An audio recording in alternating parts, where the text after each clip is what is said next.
This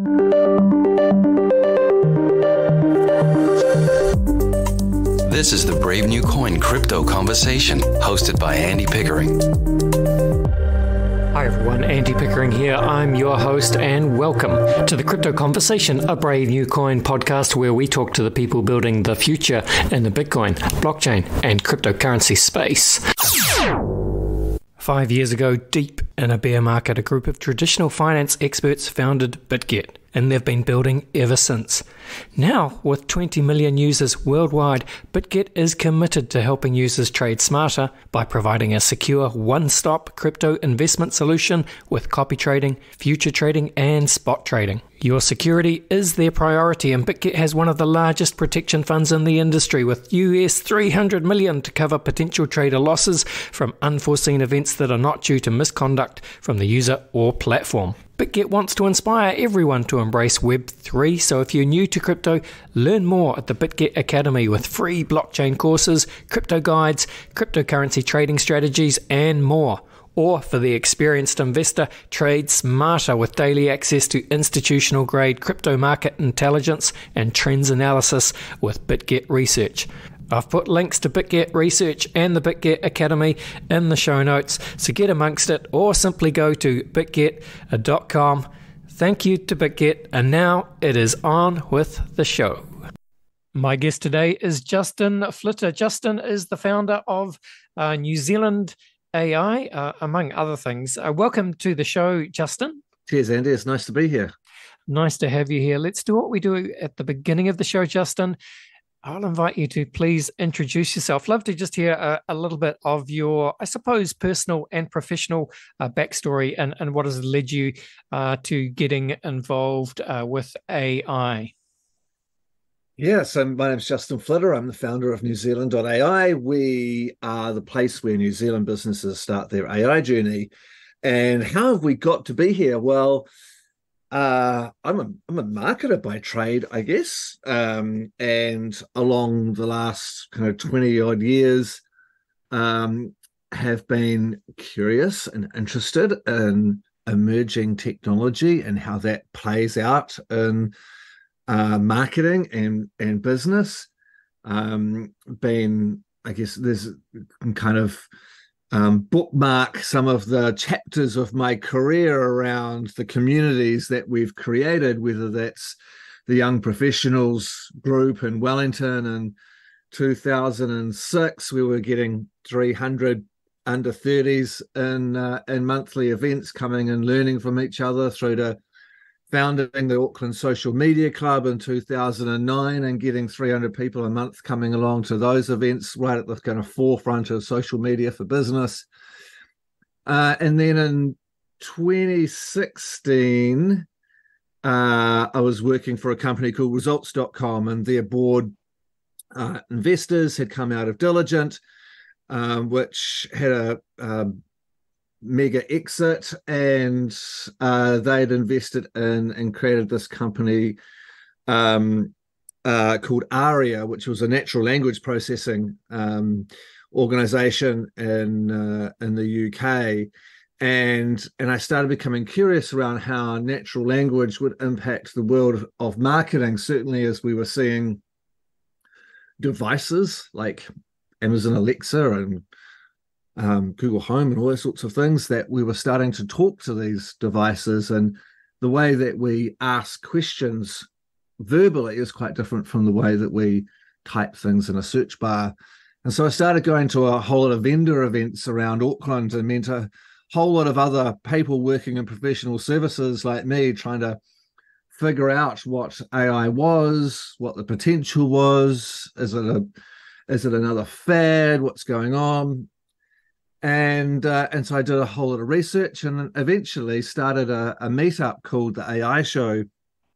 And the first event was at a dark and dingy bar in Britomart, but Shannon Thomas, who was then the external PR and comms lead for IBM New Zealand, attended, and she said, "Oh, we'll host the next one."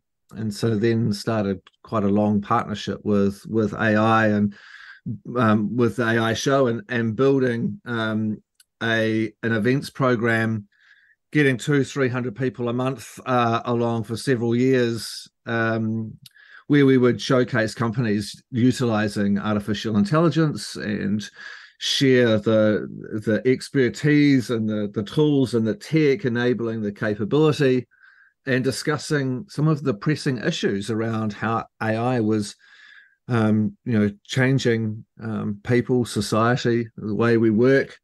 And so that's kind of really been the journey. And I guess, we ran AI Day, which were the two biggest AI conferences in New Zealand in 17, 18. And then COVID hit and everything kind of went into hiatus. So I went back into some marketing contracting. And then in October last year, OpenAI launched ChatGPT, and it completely changed the game for everybody. And Indeed. Yeah.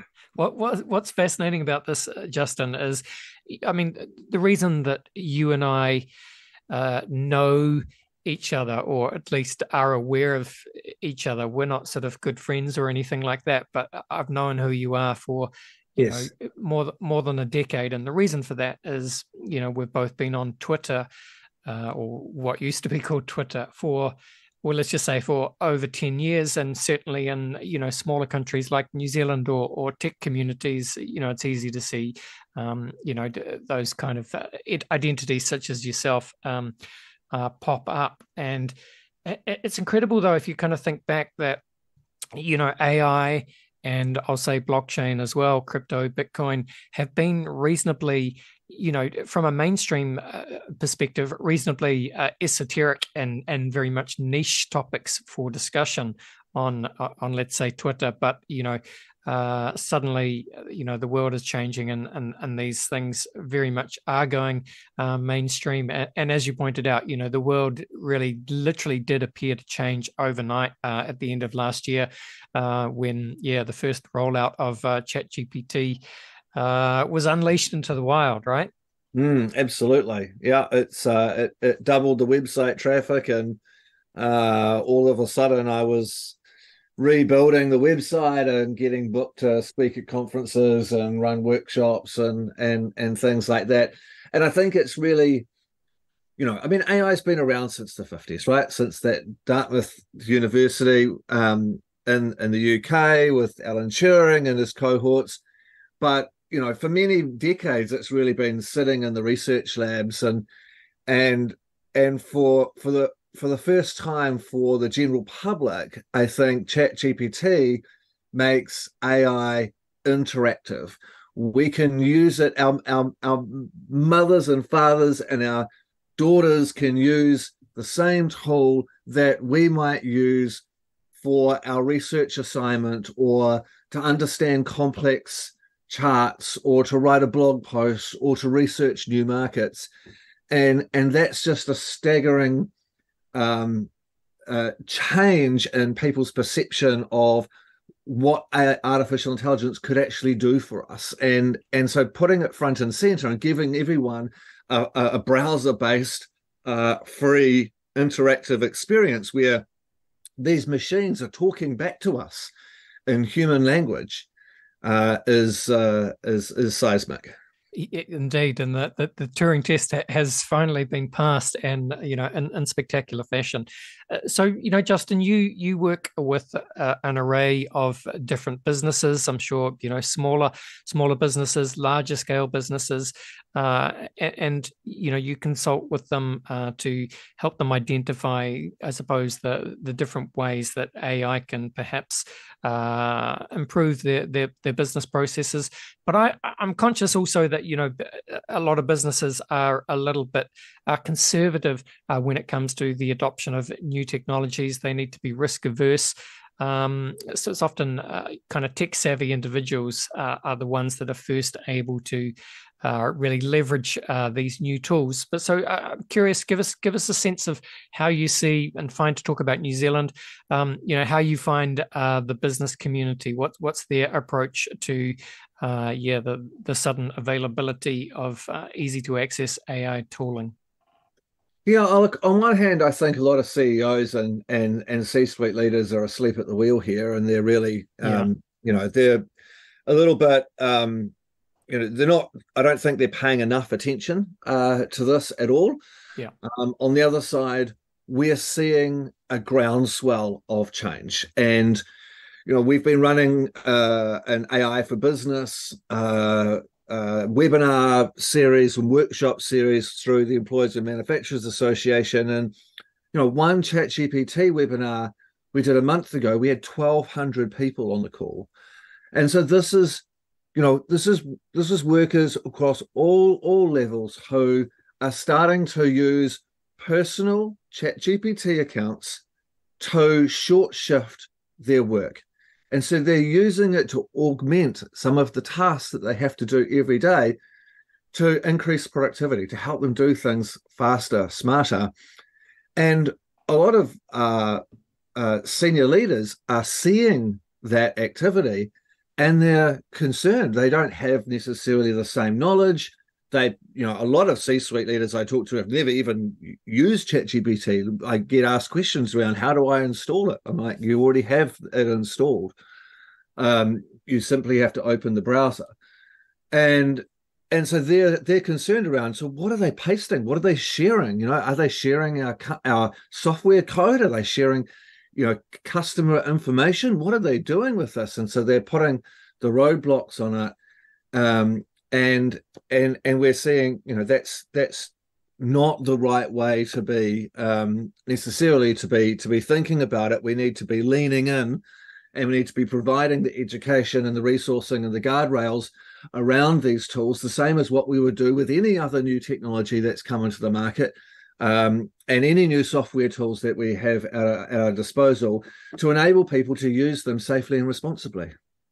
Yeah, absolutely. Well said. And, one of the, I suppose, for the, enterprise use cases, one of the faster growing sectors will be, I guess, the custom chat models that are native to a particular business. So that's important, so that you can ensure, whatever internal data that your business have, that is obviously you want to keep that secure. But if you can have a chatbot that allows you to query your own data in any way possible, then that is an immediate benefit to your business, and it alleviates some of those privacy concerns. Yeah, so I think certainly that's one of the most common use cases for businesses getting started on their AI journey, and that's to unlock organizational data.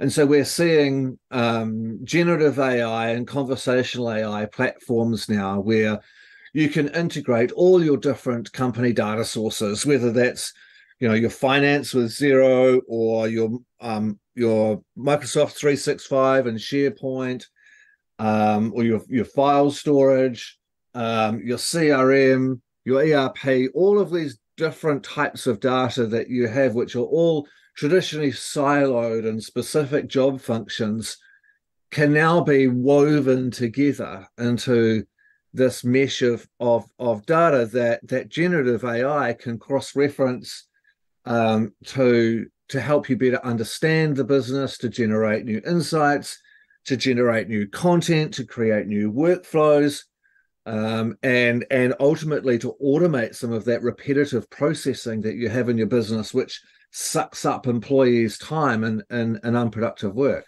Yeah. And what's incredible about AI is it is causing, let's just say, attentions, right? And almost every sector of society, if not now, soon. So obviously, in business, we've talked about that a little bit. But like one other sector, of course, it's a simple one, but education, Justin, for example, I have a 13-year-old son, so he goes to what we call secondary school here in New Zealand. He'll start secondary school next year. And I can see already that I'm sure there's disagreement amongst, let's say, school boards or amongst school teachers as to what is the best policy in terms of, do you allow students access to AI tools? Do you try and run their essays through these clunky AI, It scanners. doesn't work. Yeah, Doesn't work. You can't but detect AI writing. you can't, and No matter what just they say, you can't do it. that's right. So it's just like this is a bit of a tricky one, Justin. But yeah, what do you think is the correct approach? And obviously, it can evolve over time. But if you were heading up a school's education department at the moment, what would you say? Look, when calculators came in, did schools ban calculators? Just Yes, you know, yes, but people they're still buying them at home, right? yes, So, you know, banning something automatically creates demand for people to use it. Like you're saying, don't do this, so then everyone goes and does it. It's you know, facts, or well, whether you can call ChatGPT fact-based. ChatGPT is a large language model that's designed to convince you that the next word in the sentence is correct, right? So it's a prediction model. So you can't rely on the information that it's given you all the time. There has to be a human in the loop. It's there to augment our work. Now, if as a and there are schools and organizations in New Zealand that block ChatGPT or don't want people to use it, and obviously my opinion is that's just the completely wrong way to think about it. It's naive, and it comes because of a lack of education, a lack of awareness, and a lack of knowledge around how to use and leverage these. And you look to the US, and when colleges are on holiday, ChatGPT usage goes down 30%. And so yeah, no matter what you decide to do as an organization, students are going to be using this tool at every level of their education, because it can be that coach, mentor, support person, teacher that that gives them that confidence that they need, right? It's there with them at every different stage of their learning journey, so that they don't have to start from scratch. They're asking a question, they're getting a response, they're able to have a discussion about that particular topic. And so instead of the education system asking them, is the answer this or this? The answer, the question should be, how do you interpret that answer? Why do think more deeply about that particular topic?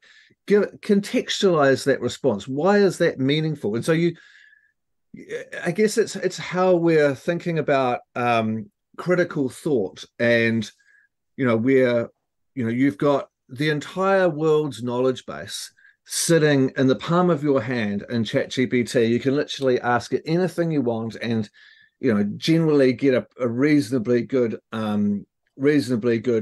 answer out of it. You do have to check it, but how we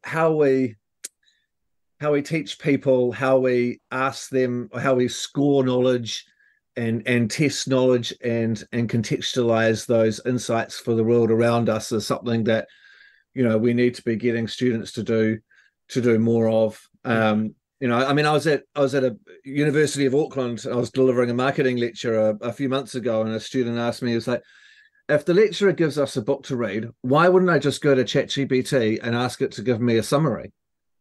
And my answer was, because when you get into the next class and the teacher asks you what happened in chapter 13 to Mike and how did that play out for the result of the story, you're not going to know the answer. So, it's only giving you a certain amount of, yes. knowledge. It's not giving you that contextualization in terms of what those ideas mean in the world that you live in. Yeah, thank you, Justin. Very well said. I mentioned the tension across different parts of society. So another part of society, Justin, is, I suppose you'd say broadly, the creative industries, but I'm more specifically thinking of tools like Midjourney and DALL-E, the incredible kind of on-demand instant Text art image generation. or photography, instant image generation. And it's incredible just in the last 12 months how much more sophisticated something like Midjourney has gotten. You know, a year ago, an AI couldn't really generate a realistic human hand. But now they can, and it's if you extrapolate out forward 5 or 10 years, it's fairly easy to see that eventually you'll be able to generate, you know, short films or even like full length films from a detailed prompt, which is crazy to think about. But yeah, it'd be tough being a digital artist or graphic designer at the moment. Well, I mean, you know, we're on the cusp, certainly in the next couple of years, of 80-90% of the content we use in marketing or, you know, many sectors being generated by AI. And that throws up a whole lot of unique challenges. But at the moment, like we're seeing short films being created. I mean, you know, 2 or 3 minutes, and at the moment these are 4 to 6 second snippets stitched together with a soundtrack and a voice overlay, or voiced as well, using AI. And so you've got Runway ML, you've got Pixel Labs, you've got a whole bunch of amazing tools. And I would say, given the pace of change, 3 to 5 years, I think we're seeing, you know, we're seeing, you know, full feature, full length movies being able to be generated. And you've got the ability where, and this is where that kind of writers and artists block and Hollywood is coming up, because, you know, we can create some, we can clone voices, we can clone actors, and so, you know, we can make people say and do anything we like once we've got some footage or some audio of them, which of course makes that whole production of traditional films a whole lot easier, because if you need, you know, it might take away the need to do a reshoot. If there's a slight tweak, then you could use some AI to do a slight tweak to something with your editing, and certainly in the post-production. But none of this stuff is particularly easy just yet, and none of it's like particularly that good just yet. And certainly, you know, we've got a guy here, Steve Ballantyne, who runs an agency called Brand IQ, and they designed the cover for the New Zealand Marketing Magazine a couple of months ago, and, you know, that would have taken hundreds of hours to build the layers and the artistry around that. And so, you know, while we're seeing some parts of production and execution being automated, the ideas and that creative freedom is just exploding. Yeah, it really is. And look, well, if that's the case, then Justin, if AI is both a revolutionary tool and a weapon, what do we do now? That's the topic of the panel that I'm on at the Devonport Library tonight. It is indeed. Yeah, look, there's some immense global challenges around this, and, you know, we're seeing you know, challenges around you know, battle for Taiwan with between China and the US around semiconductors and the race for compute power, and you know, the computer parts that process the artificial intelligence. And, you know, along that, we're seeing a race with Microsoft, AWS, Google, Facebook, and all of these that are, you know, they're all trying to vie for an advantage in the capability to generate AI-powered systems. So we're seeing, you know, drones now, you know, swarms of drones replacing fireworks shows. And so there's, you know, while there's always a super exciting, amazing, positive, humanity changing use case for almost all of those is also a potential for weaponization, and we're seeing the likes of the EU and debates around Capitol Hill discussing regulations and around privacy and copyright and those sorts of things, and certainly there are going to be some movements around that. The EU always takes a lead on these types of things, and generally, New Zealand's a follower, not necessarily a fast follower, but a follower, and so we're kind of looking to the instruction and the guidance from the EU in terms of what that might look like. But it's a super complex environment. Some might argue the cat's out of the bag with lots of these things. No one knows what's going on in the research labs necessarily. I mean, we've just seen we've got Neuralink, which is putting chips into brains to help people with different diseases and things like that to short circuit their processing. And now we've got another startup in I'm just trying to find it actually. I posted it on LinkedIn this morning, and so they're actually putting growing brain cells around a chip, and so they're doing the complete opposite to Neuralink.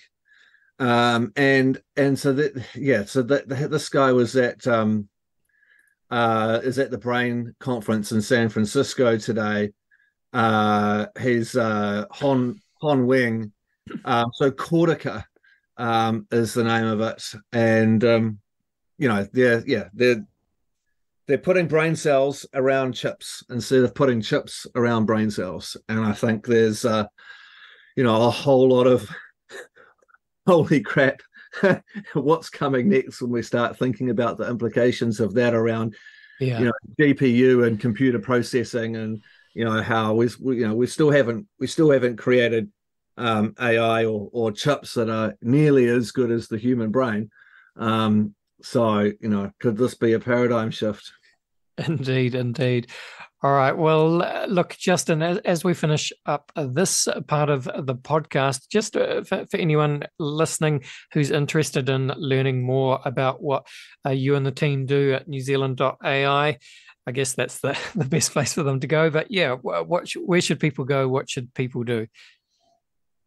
Yeah, so we help businesses understand and learn where AI can thrive within their organization. We run a series of workshops, both kind of AI lunch and learn style, which is kind of AI for everyone. We do an executive leadership workshop where we deep dive into strategy and the potential use cases, how we're preparing the organization and building out that strategy and roadmap. And then once we kind of get to that point where an organization goes, yes, that's a really great solution. The things that we can create using AI, we couldn't imagine or do any other way. Then we engage different partners from around New Zealand. So we don't produce any tech. We don't make any tech.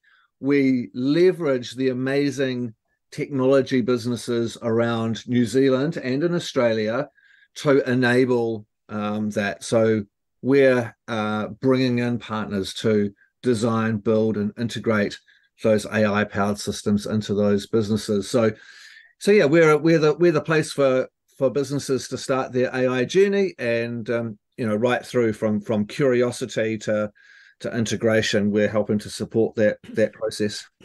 Awesome. And listeners, just go to NewZealand.AI. Link, of course, is in the show notes. Let's go to a very quick break, and then we'll come back. We'll finish off. We'll have some fun. We'll run Justin through a slightly modified version of the very famous Crypto Conversation Hot Take Round. Back in 1 second. All done. You mean the toast? Something tastier. I've just copied an elite trader on BitGet. One click, and it's done.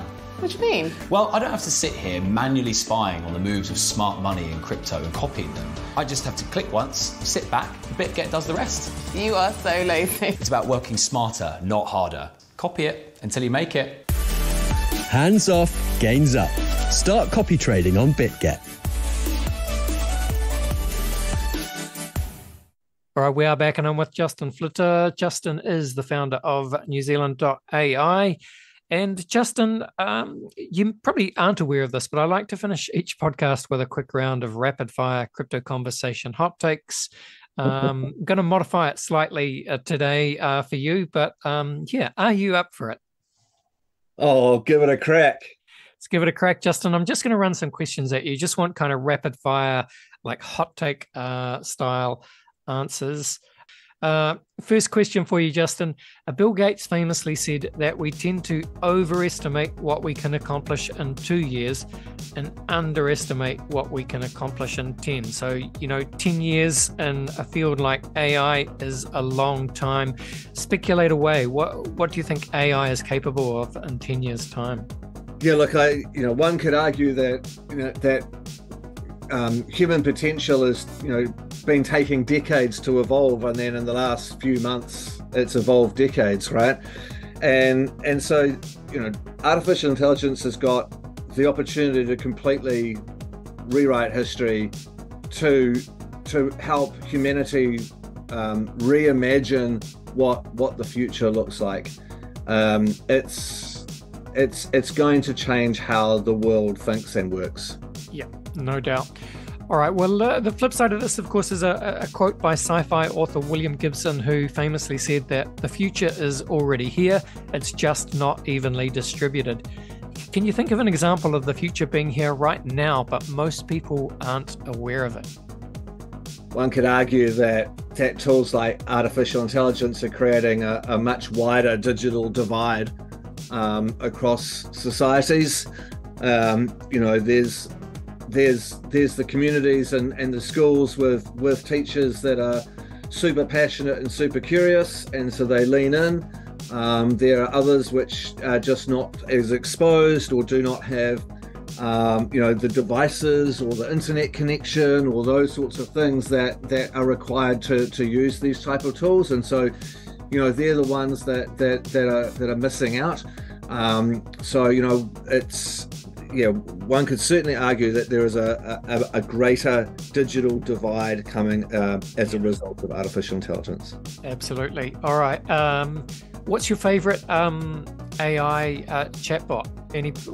What's your favorite? Well, I built one on NewZealand.AI, which has learnt off about 1,000 different web pages and articles that I've trained its brain on. So you can go there and ask it almost anything you like about artificial intelligence and how it's going to, how New Zealand businesses can use it, and the things that you could be thinking about. So that's pretty good. Yeah, quite like that one. Otherwise, ChatGPT is still by far the best LMS, and as far as I'm concerned, and while it has its limitations and shortcomings, I certainly haven't used anything else that comes nearly as good to that. Yeah. All right, Justin, as I mentioned earlier, you've been on Twitter longer than most. It's now called X. A lot of I guess early Twitter power users have migrated to various other new platforms. There's Blue Sky, there's Threads now. There's a whole lot of them. X, Twitter or X now under Elon Musk. Quick thoughts. Just full transparency, I'm a paying X customer, and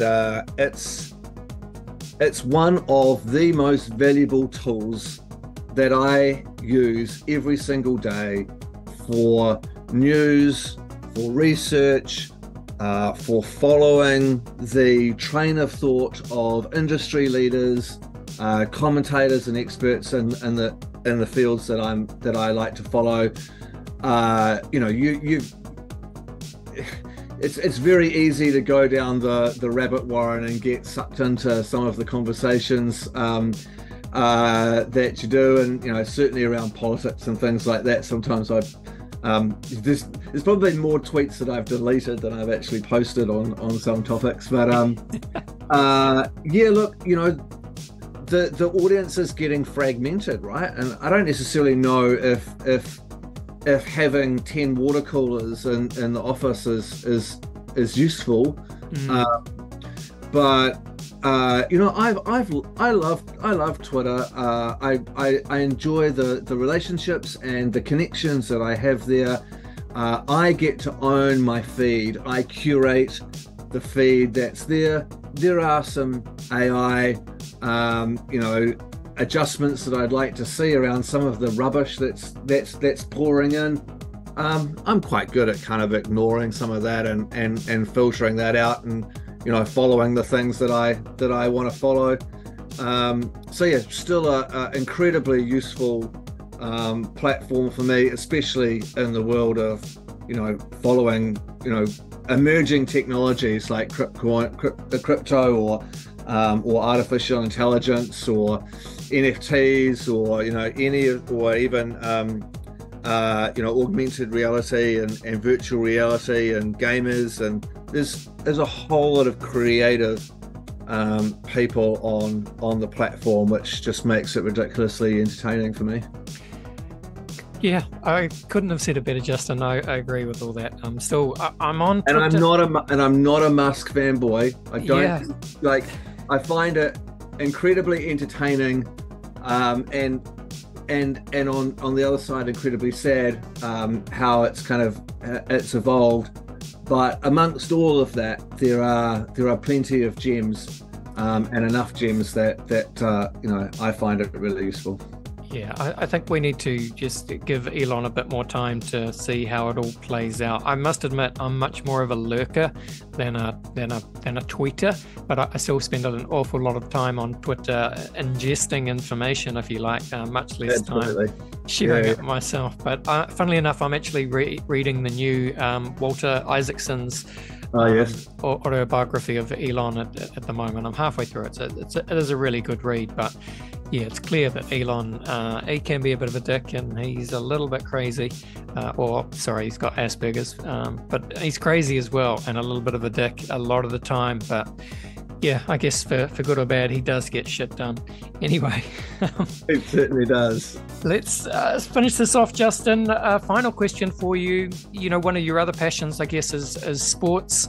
I'm thinking really of the Rugby World Cup final, which is, it's Tuesday today as we record. So it'll be, what is it? Is it Saturday morning? Sunday morning is the final. Sunday morning, South Africa. So prediction, please. Prediction. What's your analysis? All Blacks by 8.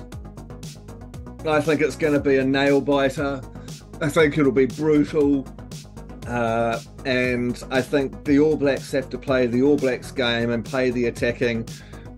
We've got the backs to do it. If we play the South African game up front, I think we'll get smashed.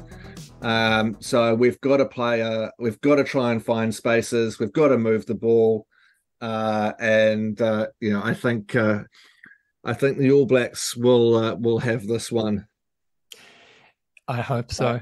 And Black Caps to win the Cricket World Cup. Yes. I know we got beaten royally by India the other night, but I've got my TABs in for got my bets in for New Zealand-India final, and it'll be an absolutely huge game with 130,000 people in that stadium. So I, for one, will be getting a six-pack and staying up all night to watch that one. I love it. All right. Seems like a nice place to end. Thank you so much, Justin. It has been a pleasure chatting all things sport, AI, and everything in between, Twitter, X, Elon Musk, with you today. All the best, and bye for now. Thank you. All right, there you go. That was Justin Flitter from NewZealand.AI. Yeah, slightly different podcast today. just thought it would be interesting to, I guess cover AI. We didn't even really talk about the intersection of AI and blockchain, which is, probably a potential emerging field of interest, of course, as exponential technologies start to intersect. Haven't even mentioned that, Bitcoin is back to over $31,000 as we record, 31,638 US. So Bitcoin on a tear at the moment, of course, as we approach, the increasingly high likelihood of all those spot ETF Bitcoin applications from the likes of BlackRock, ARK, and the like. So interesting times as Bitcoin switches, to potential bull mode. We'll see what happens. Over the course of Q4 this year, and then with the halving, roughly 180 days away, something like that, next year. Things could be switching on. So too soon to say, but interesting times. Time to start paying attention. All right. Well, thank you for listening, team, to another podcast. Please make sure you are subscribed to the Crypto Conversation and whatever podcast app you are using. But that is it for today. This was the Crypto Conversation for Brave New Coin.